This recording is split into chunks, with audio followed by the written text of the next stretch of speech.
The Labyrinth by ACH Smith. Chapter 16. The Gates of Goblin City.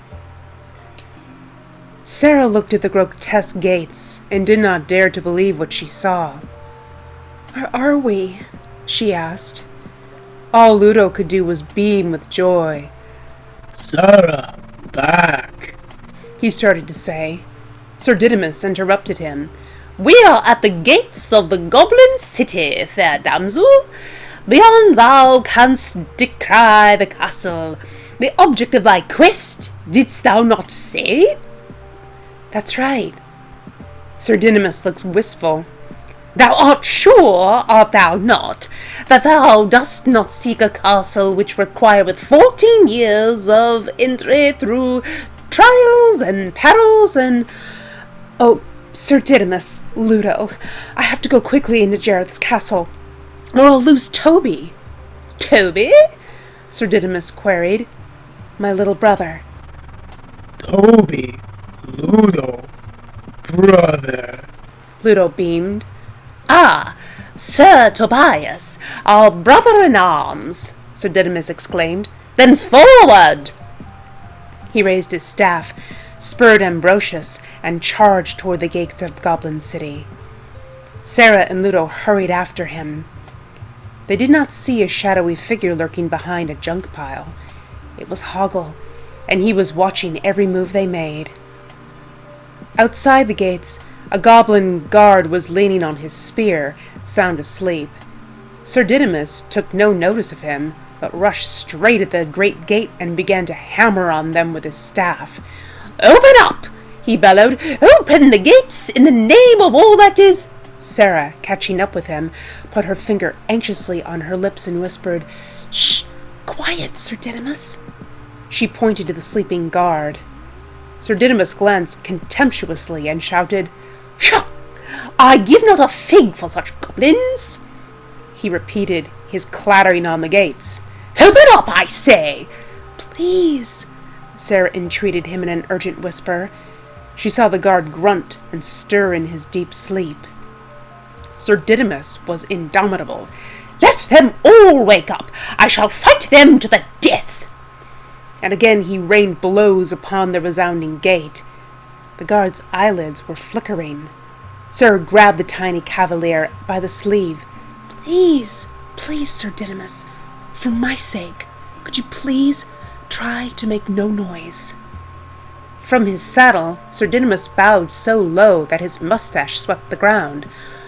"But of course," he answered her. "For thee, fairest of maidens, for thee, anything." He put his mouth to her ear and whispered, "But I am not a coward." "Oh, no," she whispered back. Ludo shook his head too, with great conviction. Sir Didymus had one more point concerning his knightly prowess that he wished to settle. "And my sense of smell is keen?" "Oh, yes," Sarah told him. Sir Didymus drew himself up proudly, and his voice rose again. "Then I will fight anybody or anyone at any time, anywhere!" He thought and shouted, "With any weapons!" Sarah was pressing her finger to her lips again. We know, she whispered. "Now please, Sir Didymus, shusheth thee up." "Oh, right," he said with all satricity. Meanwhile, Ludo had gone up to the gates and given one of them a little push. It swung open. The three of them sneaked inside. As soon as they had done so, they heard the gate slam shut behind them. Ahead of them was another pair of gates. This pair was already open. "Ah!" Sir Didymus exclaimed, with a proud toss of his head. "They dare not shut their gates against the might of Sir Didymus!" And, holding his staff aloft, the flower of chivalry led his intrepid band onward. The inner pair of gates, however, swung shut before Sir Didymus reached them, and the appearance they now presented was 1,000 times more daunting than mere gates. Each door was half a giant suit of armor, When the two halves of the gate met with a thunderous clang, they formed one titanic, mailed warrior whom the goblins called Humongous. His cavernous mouth uttered an unearthly metallic bellow. His eyes glowed. In one hand he wielded an enormous, double-headed axe. Sarah whimpered. She felt the ground tremble as Humongous, axe raised, detached himself from the doors and stamped toward them. Beside her, she heard Ludo roar, but it was a mere piping sound in comparison to the terrible noise made by this Goliath goblin. Ambrosius took one look and sensibly bolted. Sir Didymus, dumped on the ground, furiously ordered his steed to return. Ambrosius was having none of it. He lurked behind a buttress. Pshaw! Sir Didymus clicked his fingers in irritation. Were yon warrior and I to joust with lances, I would make short work of him. Humongous was not yon now. He had come close enough to aim a massive axe blow at the trio.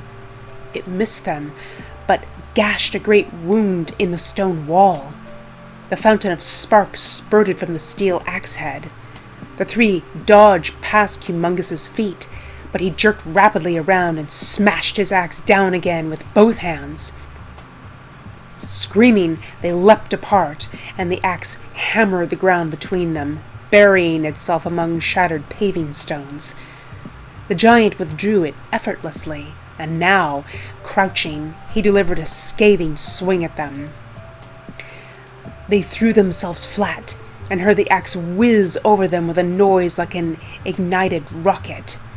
They saw the axe raised high again, and scuttled for cover to the wall of the courtyard. The descending axe carved a slice off a buttress. Blow followed blow. Each one would have left no more of them than there is of a mosquito squashed on a wall. All that had saved them so far was the inflexible, jerky motion of Humongous's attack, which gave them a split second's forewarning of where the next annihilating crash was aimed. It was only a matter of time before they got it wrong, and Humongous seemed to have all the time he needed trampling after them around the closed courtyard, and evidently not wearying by the atrocious energy of his onslaught. In one brief moment, between one blow and the next, Sir Didymus spotted movement along the parapet of the wall. Look! He panted and pointed. It was nearly fatal. Watch out! Sarah screamed, and the three of them dived simultaneously sideways as the axe whistled and crashed down again, rising a spray of fragmented paving stones. When Humongous was lining up his next swipe, Sarah saw what the movement on the parapet was. Hoggle was running nimbly along the battlements toward the arch over the inner gates. Hoggle! Sarah yelled in encouragement, before sprinting between Humongous's feet and out of the way. It was obscure what assistance Hoggle could bring them, but he was scrambling so urgently up the arch that he clearly had some purpose in mind. Humongous shifted his feet, like armored tanks, to get in his next blow. In doing so, he positioned himself with his back to the inner gates. Sarah saw Hoggle, now on top of the arch, crouching, prepared to jump down on the horned helmet of the giant. She covered her face with her hands, terrified, and peeped through her fingers. What hopeless heroism it was in Hoggle, like a fly attacking a locomotive. With a triumphant shriek, Hoggle landed on Humongous's shoulders. Hoggle, Sarah whispered, as she took off to avoid another thunderous stroke. Hoggle balanced on one leg and kicked the giant's helmet. The top half of it flew open, on a hinge. Inside Humongous's head, a tiny goblin in a white lab coat, with eyes staring madly through thick lenses, was feverishly working a bank of levers. Hoggle reached down, grabbed the goblin under the armpits, and hurled him away. He landed haplessly on the flagstones of the courtyard and groped for his smashed spectacles. Already, Hoggle had jumped down inside the giant's head and was operating the levers there as though he had always been the engineer. Perhaps he did know what he was doing, or perhaps he tugged the levers at random. The result was that humongous, elbows by his sides and arms raised robotically level, went into a convulsion. His feet did a shuffling sort of dance. His torso swayed from side to side. The axe jerked rapidly up and down, and his neck swiveled faster and faster. Hoggle pulled more levers, and then had to make a wild jump for it, as Humongous went careening off blindly, with his axe oscillating and steam spurting from his joints. Hoggle landed in a heap at Sarah's feet. She helped him up, but had no time to speak to him yet. Humongous was now rampaging around the courtyard like a mad bull, bouncing off the walls. His axe was lashing up and down on a long vertical axis, pulverizing the paving stones when it landed, and crunching into his own back on the reverse stroke. The giant's random movements eventually brought him back to the inner gates, where he had started. On its next backward swing, the axe penetrated deep into the cleft between two stones in the arch. It stuck there. In consequence, Humongous's next attempt at a mighty downstroke was converted into a terrifying leverage upward of his whole body. He was too heavy for his feet to leave the ground. What might have happened was that the axe could have snapped, or the wall collapsed. What did happen was that Humongous bent at the knees and sagged at the waist, looking like a failed giant hammer thrower, and little blue sparks shot up and down his armor as his circuits overloaded. "Are you all right?" Sarah asked Hoggle, bending over to fuss over any bruises he might have. Hoggle retreated a few paces and stood with his face inclined. "I'm not asking to be forgiven," he said obstinately. "I ain't ashamed of nothing I did. I don't care for what you thinks of me." He was towing a little stone around with his boot, his eyes fixed on it. "I told you I was a coward. Now you sees I was only telling the truth, and I ain't interested in being friends." "I forgive you, Hoggle," Sarah said simply. Hoggle cocked his gnomish head and looked at her from under one bushy eyebrow. "You do?" he asked in a small voice. Sir Didymus strode across and slapped Hoggle's shoulder. "And I commend thee," he said, with his other hand resting on his staff. "Seldom have I seen such courage. Sir Galahad himself will be impressed when word reaches his ears. We owe thee our lives. Thou art the fragrant bloom of knightly valor, Sir Hoggle." "I am?" Ludo paid his tribute. "Hoggle, Ludo, friends." "We are?" Hoggle agreed uncertainly. Sarah had unfastened the string of baubles she had taken from Hoggle in the hedge maze, so long ago it seemed, and handed them back to him. "Here are your things, Hoggle, and thank you for your help." Hoggle took the jewels and gazed down at them. Then he looked up with a puckered grin. "Well," he said, and started to stride toward the inner gates. "What are we waiting for?" Sir Didymus called, "Ambrosius!" His steed poked his nose cautiously around the buttress behind which he had been hiding. "Ambrosius!" Sir Didymus raised his voice impatiently. Ambrosius did not so much as sidle up to his master. When the knight was mounted up, the party made its way carefully around the massive shape of Humongous. The blue sparks were still fizzing. Sir Didymus enthusiastically overtook Hoggle and beat upon the inner gates with his staff. Hoggle pushed. Neither of them could get the gates open, but it was an easy job for Ludo.